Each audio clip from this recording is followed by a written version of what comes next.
नमो नमः नमस्कारः। अद्य अहं भवतां स्वागतं करोमि।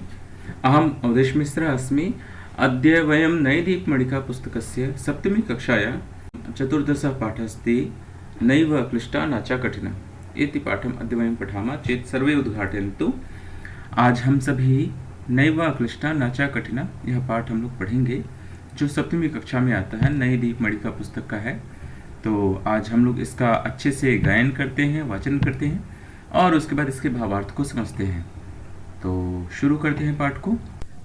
तो चलिए आज शुरू करते हैं हम लोग चतुर्दशः पाठः नैव क्लिष्टा न च कठिना। पूर्वे वयम् अस्य पाठस्य गायनं कुर्मः। सबसे पहले इस पाठ का गायन करते हैं, अनन्तरम् अस्य पाठस्य शब्दार्थं भावार्थं च ज्ञास्यामः। अहं गायामि।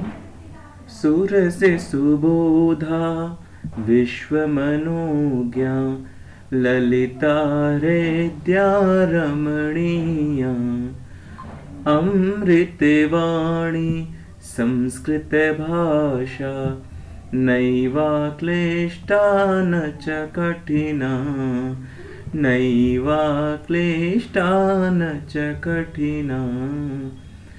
कवि कोकिल वाल्मीकि विरचिता कवि कोकिल वाल्मीकि विरचिता रामायण रमणीय कथा रामायण रमणीय कथा।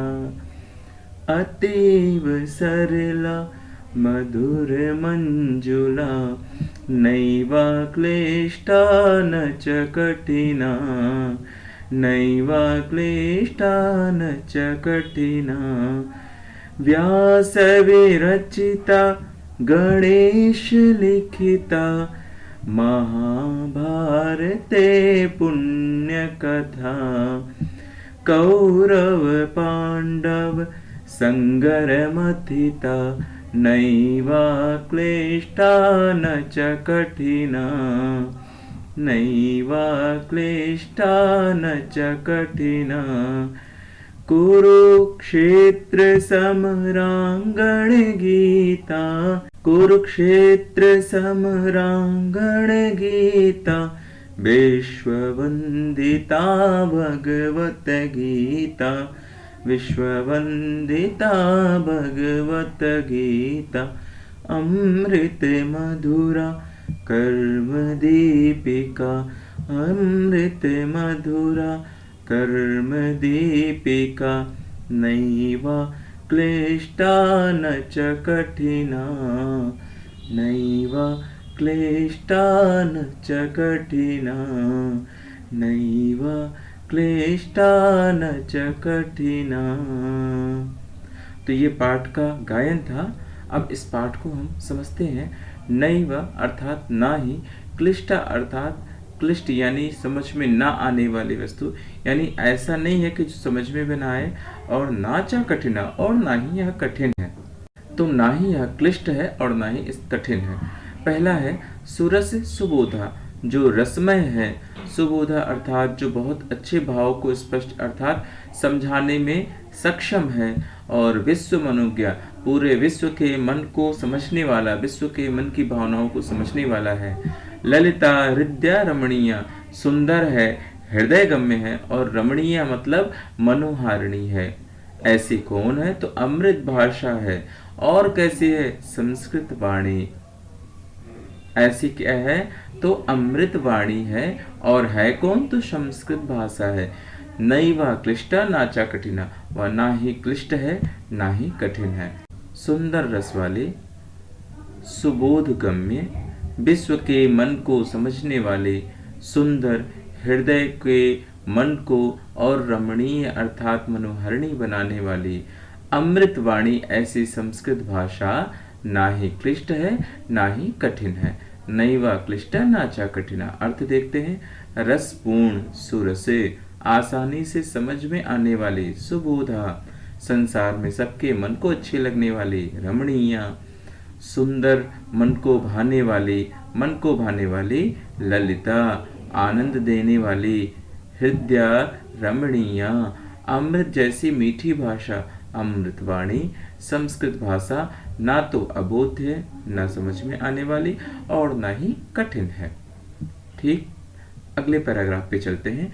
लिखा है कवि कोकिल वाल्मीकि विरचिता रामायण रमणीय कथा, अर्थात रामायण जैसी रमणीय कथा के जो विरचिता अर्थात रचना करने वाले वाल्मीकि हैं वो है कैसे? कहते कवि कोकिल की तरह है, अर्थात कवियों में कोकिल के समान, कोकिल अर्थात कोयल, तो कवियों में मधुर बोलने वाले कोयल के समान है जिन्होंने रामायण की रचना की। और रामायण कैसी? रमणीय यानी बहुत मन को भाने वाली है। और है कैसी? कहते अतीब सरला, बहुत ही सरल है, और मधुर मंजुला यानी मधुर है, मीठी है, और बहुत ही सुरीली अर्थात सुस्पष्ट है। नैवा क्लिष्टा नाचा कठिना, ना ही क्लिष्ट है ना ही कठिन है। अर्थ देखें, कवियों में कोयल के समान वाल्मीकि द्वारा लिखी गई रामायण जैसी आनंददायी जो कथा है अर्थात रमणीय कथा है, जो कि बहुत सरल है, बहुत मीठी है और सुरीली है, ना तो अबोध है और ना ही कठिन है। अर्थात पहले में संस्कृत के बारे में, संस्कृत का एक ग्रंथ जो रामायण है, दूसरे पैराग्राफ में रामायण के बारे में बताया। रामायण जो है वाल्मीकि जी के द्वारा रचित है, रामायण जो है वह वाल्मीकि के द्वारा रचित है, और इसमें टोटल 24,000 श्लोक हैं, 7 कांड में लिखी गई है, जिसमें से एक सुंदर कांड बहुत प्रसिद्ध है, लोग पढ़ते हैं उसको। तो ये सारे इसकी विशेषताएं हैं। इसमें राम के जीवन चरित्र के बारे में दर्शाया गया है। राम के जीवन चरित्र से हमें बहुत सारी शिक्षा मिलती है, जिसमें से एक शिक्षा ये भी है कि अपने माता पिता के प्रति हमें कृतज्ञ होना चाहिए, कि बातों का हमें बिना शर्त के पालन करना चाहिए। और तीसरे पैराग्राफ में लिखा है व्यास विरचिता गणेश लिखिता, अर्थात व्यास के द्वारा कही गई और गणेश जी के द्वारा लिखाई गई है महाभारते पुण्य कथा।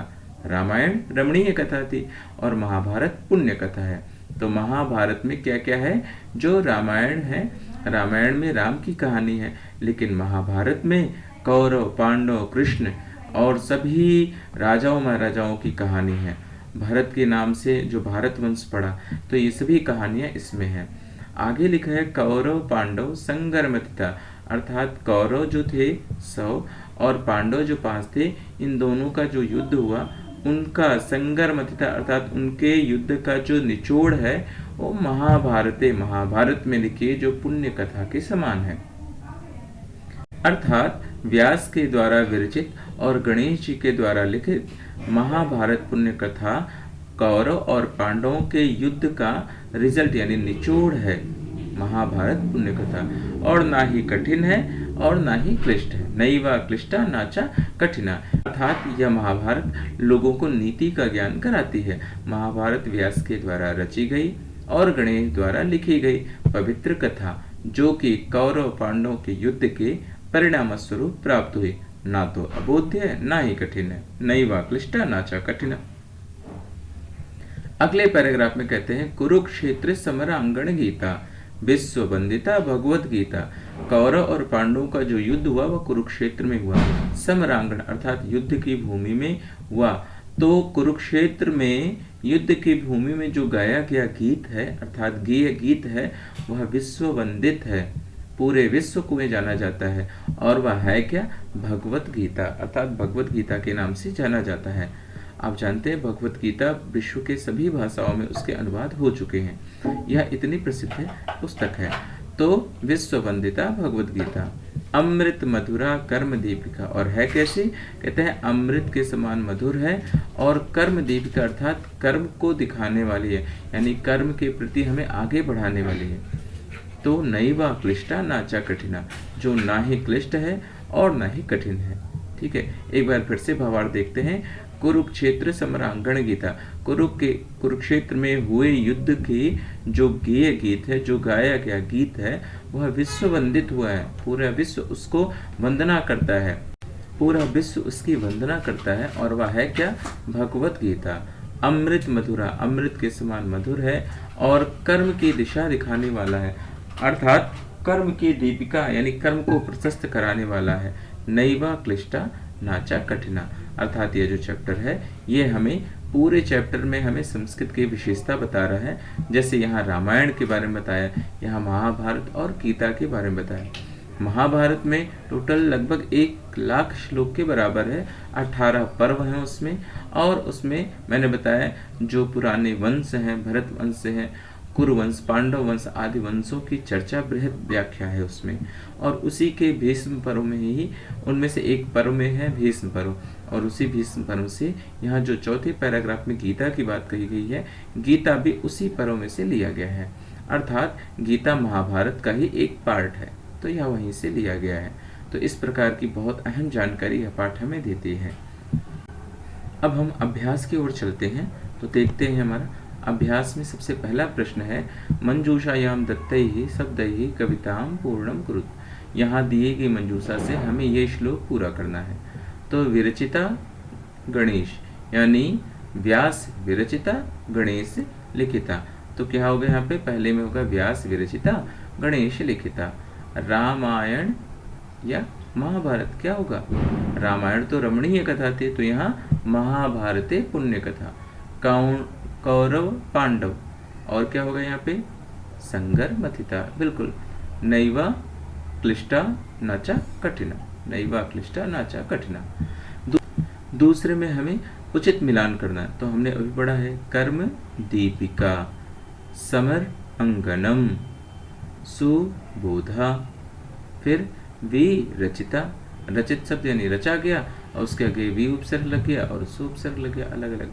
विश्व वंदिता, यानी यह हमारा मिलान हो गया, इसमें हम ऐसे मैच करा सकते हैं। आगे है निम्नलिखित शब्दानाम पद परिचयम कुरुत। हाँ, अब हमें पद परिचय करना है।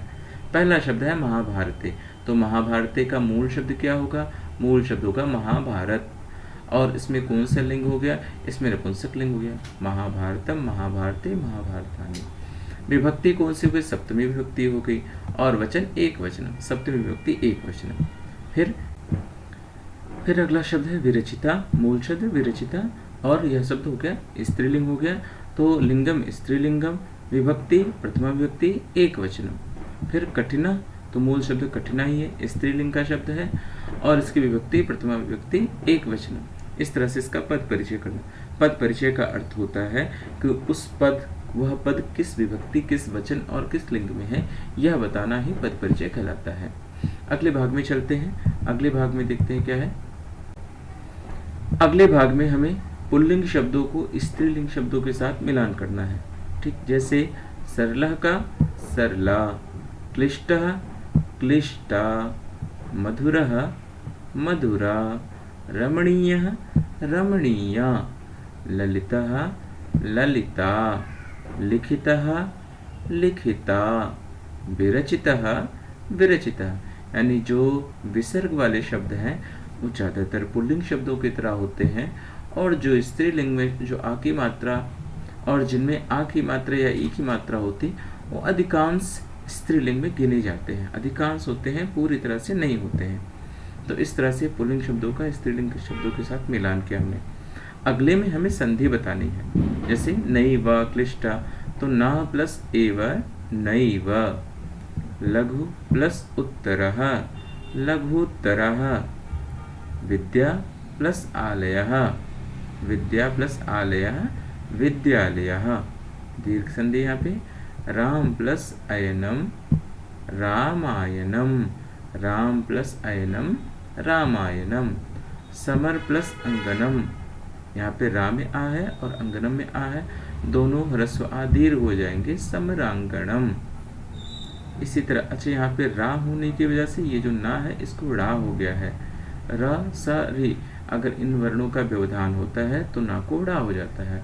गण प्लस ईशः गणेशः, अति प्लस ईव अति प्लस इव अतीव, अति में ई की मात्रा और इव, तो दोनों ई मिलाने से दीर्घ हो जाएगा, यह दीर्घ संधि हो गई। और गणेश में गुण संधि हो जाएगी। और अंतिम में हरि प्लस इक्षा, तो हरि में छोटी की मात्रा और इक्षा में भी ई की मात्रा, तो दोनों तरफ ई होने से, सिर्फ ई होने से ही दीर्घ ई बन गई और शब्द बन गया हरिक्षा। इसी तरह से हमने संधि के कार्य को पूरा किया। तो इस तरह से आपका ये अभ्यास पूरा हुआ। उम्मीद करता हूँ आप सभी को समझ में आया होगा। धन्यवाद।